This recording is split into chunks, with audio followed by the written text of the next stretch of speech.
43%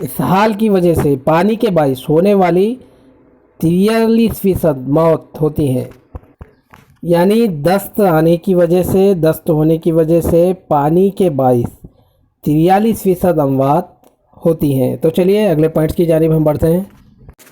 اگلا پوائنٹ آپ کے سامنے یہ رہا دوستو، وزن کے اعتبار سے ہمارے جسم میں پانی کا فیصد، یعنی وزن کے اعتبار سے ہمارا جو جسم ہے پانی کا فیصد کتنا ہے؟ تو جواب آپ کے سامنے یہ رہا 70%۔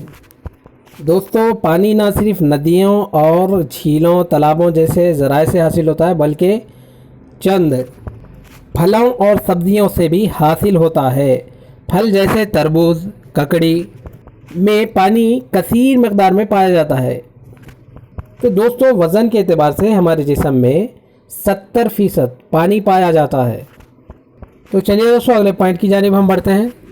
اگلا پوائنٹ آپ کے سامنے یہ رہا، پانی سے متعلق 98% اموات اس ممالک میں ہوتی ہیں، یعنی پانی سے متعلق جو بھی بیماریاں ہوتی ہیں اس سے ریلیٹڈ، اس سے متعلق 98% اموات کون سے ممالک میں ہوتی ہیں؟ جواب آپ کے سامنے یہ رہا دوستو، ترقی پذیر ممالک میں 98% اموات پانی سے متعلق بیماریوں سے ہوتی ہے۔ تو چلیے دوستو اگلے پوائنٹ کی جانب ہم بڑھتے ہیں۔ اگلا پوائنٹ دیکھیں، محفوظ پینے کے پانی کی سربراہی کے مراحل ہیں، یعنی گاؤں میں جہاں پر پنچایت آفس، سمجھیے کہ پنچایت آفس سے صاف اور محفوظ پینے کے پانی کی سربراہی کی جاتی ہے، یا پھر GHMC علاقے میں پینے کے پانی کی سربراہی کی جاتی ہے، اس کے مراحل کون کون سے ہیں؟ تو جواب آپ کے سامنے یہ رہا دوستو، پہلا دیکھیں ذخیرہ آب، اس کے بعد تخدیر، اس کے بعد ایریشن، کلورینیشن، بالائی ٹانکی یعنی اوور ہیڈ ٹینک، اس کے بعد نل۔ یہ تمام مراحل ہیں محفوظ پینے کے پانی کی سربراہی کے۔ تو چلیے اگلے پوائنٹس کی جانب ہم بڑھتے ہیں۔ یہ پوائنٹ کافی اہم ہے، آپ اس کو اچھے سے ذہن میں رکھیں۔ نلگنڈا کا پانی آلودہ ہے جس میں فلورائڈ موجود ہے، اس کے استعمال سے وہاں یہ بیماری ہوتی ہے۔ دوستو سوال میں ہی ایک اہم پوائنٹ موجود ہے، اس کو بھی آپ اچھے سے ذہن میں رکھیں کہ نلگنڈا کا جو پانی ہے اس میں فلورائڈ ملا ہوا ہے، جس کی وجہ سے بیماری پیدا ہوتی ہے، بیماری لاحق ہو سکتی ہے۔ وہ کون سی بیماری ہے یہ بعد میں، لیکن پہلے آپ اس کو اچھے سے ذہن میں رکھیں کہ نلگنڈا کا جو پانی ہے وہ آلودہ ہوتا ہے جس میں فلورائڈ موجود ہوتا ہے۔ اب ہم جانیں گے اس سوال کا جواب۔ دیکھیں نلگنڈا کا پانی آلودہ ہے جس میں فلورائڈ موجود ہے، اس کے استعمال سے وہاں یہ بیماری ہوتی ہے۔ جواب آپ کے سامنے یہ رہا دوستو، فلوریسس نابی بیماری لاحق ہوتی ہے۔ اس کے ساتھ دوستو یہ بھی یاد رکھیں کہ کرشنا ندی ضلع نلگنڈے سے ہو کر گزرتی ہے، لیکن وہاں پانی کی شدید قلت ہوتی ہے، اس کی وجہ سے لوگ فلوریسس کا شکار ہوتے ہیں، کیونکہ یہاں کا زیر زمین پانی فلورین سے آلودہ ہوتا ہے جس کے پینے سے فلوریسس نامی بیماری لاحق ہوتی ہے۔ تو چلیے دوستو اگلے پوائنٹ کی جانب ہم بڑھتے ہیں۔ تو یہ بھی پوائنٹ کافی اہم ہے، اس کو آپ اچھے سے ذہن میں رکھیں۔ غیر محفوظ پانی 5 سال سے کم عمر کے بچوں کے لیے ایک بڑا مہلک ہوتا ہے۔ اس عمر میں اتنے فیصد اموات ہوتی ہیں۔ دوستو جو غیر محفوظ پانی ہوتا ہے 5 سال سے کم عمر کے بچوں کو پلانے سے بیماری ہوتی ہے۔ جو بیماری ہے وہ دست کی بیماری ہے، جس کی وجہ سے موت کا فیصد، یعنی جواب آپ کے سامنے یہ رہا دوستو، 90% اموات اس عمر میں ہوتی ہیں۔ یعنی غیر محفوظ پانی 5 سال سے کم عمر کے بچوں کے لیے ایک بڑا مہلک ہوتا ہے۔ تمام اسالی اموات میں 90% اموات اس عمر میں ہوتی ہیں۔ تو چلیے دوستو اگلے پوائنٹ کی جانب ہم بڑھتے ہیں۔ اگلا پوائنٹ آپ کے سامنے یہ رہا دوستو، نہانے، پکوان اور استعمال کے لیے روزانہ کتنے لیٹر پانی کا استعمال کیا جانا چاہیے؟ یعنی نہانے کے لیے، پکوان کے لیے اور ضروریات کے لیے یعنی استعمال کے لیے روزانہ ایک آدمی کتنے فیصد یا پھر کتنے لیٹر پانی کا استعمال کرنا چاہیے؟ جواب آپ کے سامنے یہ رہا دوستو، 50 لیٹر۔ یعنی نہانے، پکوان اور استعمال کے لیے روزانہ تقریباً 50 لیٹر پانی کا استعمال کیا جانا چاہیے۔ تو چلیے اگلے پوائنٹ کی جانب ہم بڑھتے ہیں۔ اگلا پوائنٹ کافی اہم ہے، اس کو آپ اچھے سے ذہن میں رکھیں۔ پانی کا اتنے فیصد حصہ زراعت کے لیے استعمال کیا جا رہا ہے۔ دوستو، زراعت کے لیے کتنے فیصد حصہ استعمال میں یعنی دنیا بھر میں استعمال میں لایا جا رہا ہے؟ جواب آپ کے سامنے یہ رہا دوستو، 70%۔ یعنی دنیا میں استعمال ہونے والے پانی کا 70% حصہ صرف زراعت کے لیے استعمال ہوتا ہے۔ تو چلیے دوستو اگلے پوائنٹ کی جانب ہم بڑھیں گے۔ اگلا پوائنٹ آپ کے سامنے یہ رہا دوستو، صنعتوں کے لیے یا پھر پانی کا کتنے فیصد حصہ صنعتوں کے لیے استعمال کیا جاتا ہے؟ جواب آپ کے سامنے یہ رہا، 22% حصہ۔ آپ اس کو اچھے سے ذہن میں رکھیں کہ دنیا میں استعمال ہونے والے پانی کا 70% حصہ صرف زراعت کے لیے استعمال ہوتا ہے، جبکہ 22% حصہ صنعتوں میں استعمال ہوتا ہے۔ تو چلیے دوستو اگلے پوائنٹ کی جانب ہم بڑھیں گے۔ دوستو یہ سوال کافی اہم ہے کیونکہ پچھلے ٹیٹ امتحان میں یہ سوال پوچھا جا چکا ہے۔ سوال آپ کے سامنے یہ رہا، 1 کلو گرام چاول کی پیداوار کے لیے اتنا پانی کا استعمال کیا جاتا ہے۔ دوستو 1 کلو گرام چاول کی پیداوار کے لیے کتنا پانی استعمال کیا جاتا ہے؟ جواب آپ کے سامنے یہ رہا، 5000 لیٹر۔ یعنی 1 کلو گرام چاول کی پیداوار کے لیے 5000 لیٹر پانی کا استعمال کیا جاتا ہے۔ تو دوستو یہ تھے 11ویں سبق، پانی ہماری زندگی کے اہم نکات سمجھے یا پھر اہم پوائنٹ۔ تو دوستو اگر آپ اس چینل پر نئے ہیں تو ضرور اس چینل کو سبسکرائب کریں۔ تو چلیے دوستو، ہم نے پہلے ہی کہا تھا کہ اس ویڈیو میں 10واں سبق، 11واں سبق اور 12واں سبق 3 اسباق کے اہم پوائنٹ جانیں گے۔ تو 10واں سبق ہمارے اطراف ہونے والی تبدیلیاں، اس کے اہم پوائنٹ جان چکے ہیں۔ 11واں سبق پانی ہماری زندگی کے اہم پوائنٹ جان چکے ہیں۔ اب جو 12واں سبق ہے، سادہ برقی دور، جن کا میتھڈ بی ایڈ میں فزیکل سائنس ہے، ان کے لیے یہ حصہ بہت ہی معنی رکھتا ہے۔ تو چلیے دوستو، پہلا پوائنٹ آپ کے سامنے یہ رہا، 12واں سبق۔ 12ویں سبق کا نام پھر ایک بار سن لیں، سادہ برقی دور۔ تو چلیے پہلا پوائنٹ آپ کے سامنے یہ رہا، یونانی فلسفی تھیالس اور میالس نے ایجاد کیا۔ یعنی یہ یونانی فلسفی تھیالس اور میالس نے کیا ایجاد کیا؟ تو جواب آپ کے سامنے یہ رہا، سکونی برق دریافت کیا۔ سوال ایسے بھی ہو سکتا ہے دوستو کہ سکونی برق کس نے ایجاد کیا؟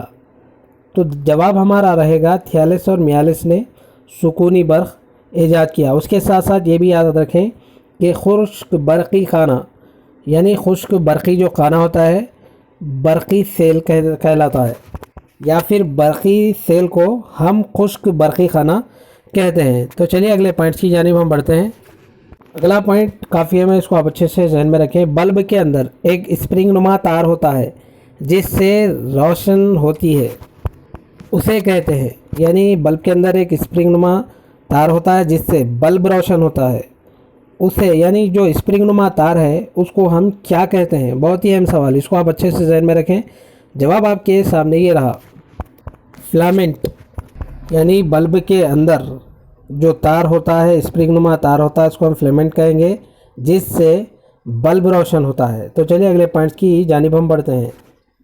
فلامنٹ اس سے کا بنا ہوتا ہے، یعنی ابھی ہم نے جانا کہ بلب کے اندر جو اسپرنگ نما تار ہوتا ہے، آپ نے اسے دیکھا ہوگا، جس سے بلب روشن ہوتا ہے، اسے ہم فلامنٹ کہتے ہیں۔ اب یہاں پر سوال یہ پیدا ہوتا ہے کہ فلامنٹ کس کا بنا ہوتا ہے؟ جواب آپ کے سامنے یہ رہا دوستو، ٹنگسٹن۔ یعنی فلامنٹ ٹنگسٹن کا بنا ہوتا ہے۔ تو چلیے دوستو اگلے پوائنٹ کی جانب ہم بڑھتے ہیں۔ اگلا پوائنٹ آپ کے سامنے یہ رہا، اس نے سب سے پہلے برقی رو کے لفظ کا استعمال کیا۔ یعنی وہ کون تھا جو سب سے پہلے برقی رو کے لفظ کا استعمال کیا تھا؟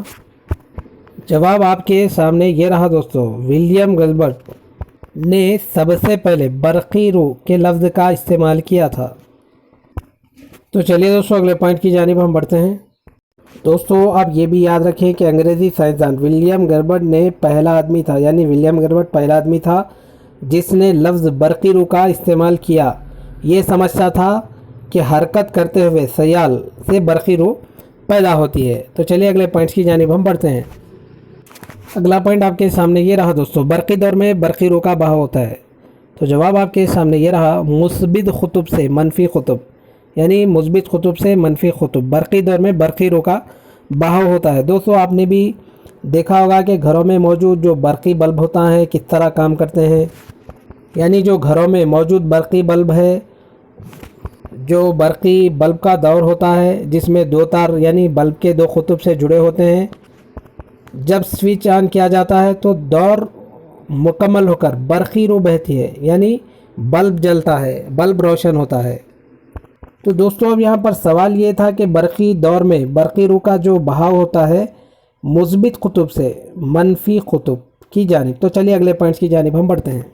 اگلا پوائنٹ دیکھیں، اس نے دو ہر کی برقی باروں کو مثبت اور منفی کا نام دیا۔ دوستوں جواب آپ کے سامنے یہ رہا دوستوں، بنجامن فرینکلن، یعنی بنجامن فرینکلن نے جو دو ہر کی برقی بار ہوتے ہیں اس کو مثبت اور منفی کا نام دیا۔ آپ اس کو یوں بھی یاد رکھ سکتے ہیں کہ امریکی پرنٹر جنرلسٹ سائنسدان بنجامن فرینکلن نے مزید تجربات کیے تھے جو دو ہر کی برقی باروں کو مثبت اور منفی کا نام دیا تھا۔ تو چلیے دوستوں اگلے پوائنٹ کی جانب ہم بڑھتے ہیں۔ اگلا پوائنٹ آپ کے سامنے یہ رہا، کسی برقی دور میں برق کے بہاؤ کو کہتے ہیں، یعنی کسی برقی دور میں جو برق کا بہاؤ ہوتا ہے اس کو کیا کہتے ہیں؟ جواب آپ کے سامنے یہ رہا، برقی رو، یعنی کسی برقی بار میں بہنے والی برقی رو کو برق یعنی کرنٹ کہتے ہیں۔ تو چلیے اگلے پوائنٹ کی جانب ہم بڑھتے ہیں۔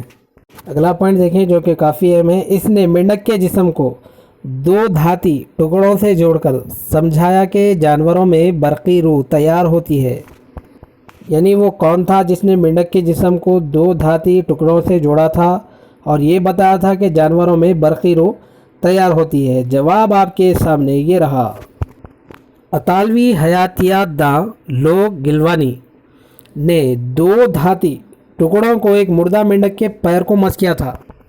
مردہ مینڈک جو تھا پیر کو مس کیا جس سے اس میں ایک حرکت آئی تھی اور سمجھا کہ جانوروں کے جسم میں برقی رو تیار ہوتی ہے۔ اگلا پوائنٹ آپ کے سامنے یہ رہا، اس نے دریافت کیا کہ برقی رو سے مقناطیس بنایا جاتا ہے، یعنی وہ کون تھا جس نے یہ دریافت کیا تھا کہ برقی جو رو ہوتی ہے اسے مقناطیس بنایا جاتا ہے؟ ہانس کرسٹن اورسٹیڈ، جو کہ دانش طبیعت داں، اس کو یوں سمجھیں کہ دانش طبیعت داں ہانس کرسٹن اورسٹیڈ نے ایک برقی تار کے قریب کمپاس رکھا تھا اور دریافت کیا تھا کہ برقی رو سے مقناطیس بنایا جا سکتا ہے۔ تو چلیے دوستوں اگلے پوائنٹ کی جانب ہم بڑھتے ہیں۔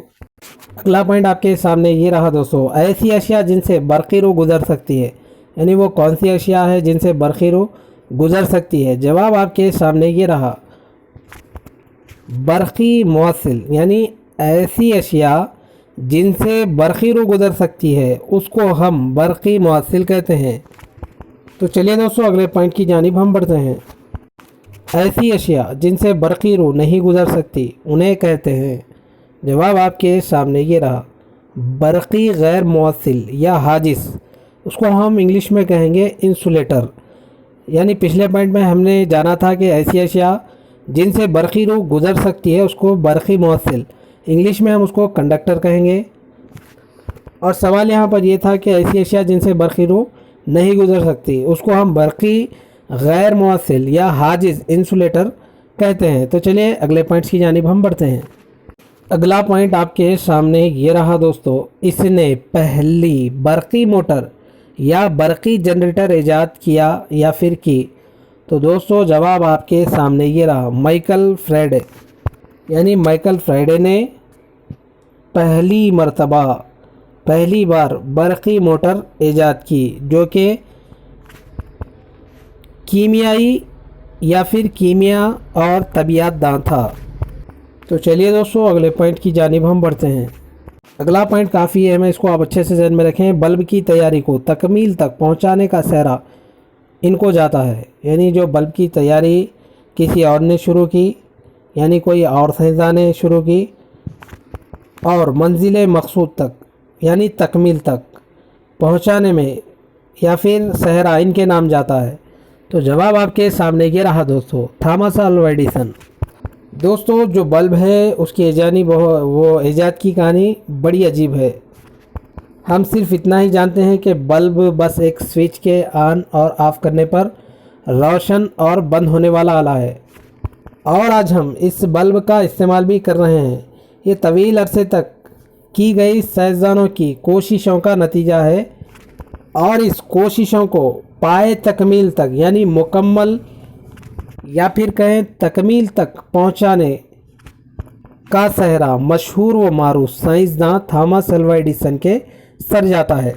تو دوستو بچپن ہی سے ایڈیسن کو معلومات اپنے آپ حاصل کرنے کی شدید خواہش تھی۔ ہر ایک بات کو بذات خود تجربات کی بنا پر سیکھنا ان کی فطرت تھی۔ تعجب خیز بات یہ تھی کہ اپنی زندگی میں 1000 سے زیادہ نئی ایجادات کا موجب بنے، یعنی نئے ایجادات کے تھے۔ یہ اتنے ذہین سائنسداں ہونے کے باوجود ایڈیسن کو بلب بنانے میں کئی سال لگے تھے۔ پہلی بار انہوں نے برق کو ایک دھاگے نما پتلے پلانٹینیم کے تار سے گزارا تھا۔ سوال دوستو یہ بھی پوچھا جا سکتا ہے، اس کو آپ یہ بھی اچھے سے ذہن میں رکھیں کہ پہلی بار ایڈیسن نے برق کو یعنی پہلی بار کس میں سے گزارا تھا؟ تو دوستو جواب ہمارا رہے گا پلاٹینیم کے تار سے۔ تو دوستو اچھے سے ذہن میں رکھیں کہ پہلی بار اس نے برقی کو ایک دھاگے نما پتلے دوستو اگلا پوائنٹ دیکھیں، سب سے پہلے فلامنٹ کی جگہ استعمال کیا گیا یا پھر فلامنٹ کے بدلے استعمال کیا گیا؟ ابھی ہم نے مختصر سا تعارف یعنی تھامس الوا ایڈیسن کا مختصر تعارف میں جواب جانا تھا، پھر بھی آپ اس کو اچھے سے ذہن میں رکھیں۔ سوتی دھاگے، پھر اس کے بعد بھانس کا استعمال کیا گیا۔ تو چلیے دوستو اگلے پوائنٹ کی جانب ہم بڑھتے ہیں۔ دنیا کا پہلا تجرباتی الیکٹرانک پاور پلانٹ یہاں شروع کیا گیا، یعنی دنیا کا پہلا تجرباتی الیکٹرانک پاور پلانٹ کہاں پر شروع کیا گیا؟ تو جواب آپ کے سامنے یہ رہا، انگلینڈ کے گوڈلمبنگ میں شروع کیا گیا، یعنی دنیا کا پہلا تجرباتی الیکٹرانک پاور پلانٹ انگلینڈ کے گوڈلمبنگ میں شروع کیا گیا۔ تو چلیے دوستو اگلے پوائنٹ کی جانب ہم بڑھتے ہیں۔ دنیا کا سب سے پہلا بڑا پیمانہ یا پیمانے کا الیکٹرانک پاور پلانٹ یہاں قائم کیا گیا۔ دوستو پچھلے پوائنٹ میں ہم نے جانا کہ دنیا کا پہلا تجرباتی الیکٹرانک پاور پلانٹ انگلینڈ کے گوڈلمبنگ میں شروع کیا گیا، لیکن یہاں پر سوال یہ ہے کہ دنیا کا سب سے پہلا بڑے پیمانے کا الیکٹرانک پاور پلانٹ کہاں پر قائم کیا گیا؟ جواب آپ کے سامنے یہ رہا دوستو، USA یونائٹڈ اسٹیٹ آف امریکہ، جس کو تھامس ایڈیسن نے دنیا کا سب سے پہلا بڑا پیمانے کا electronic power plant United State of America میں قائم کیا۔ تو دوستو یہ تھے 12ویں سبق یعنی سادہ برقی دور کے اہم نکات، اہم پوائنٹ جو میں نے آپ کے سامنے رکھے۔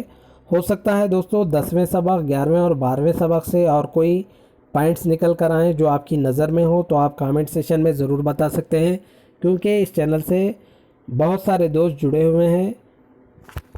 تو دوستو اگلی ویڈیو میں پھر ہماری ملاقات ہوگی۔ السلام علیکم، اللہ حافظ۔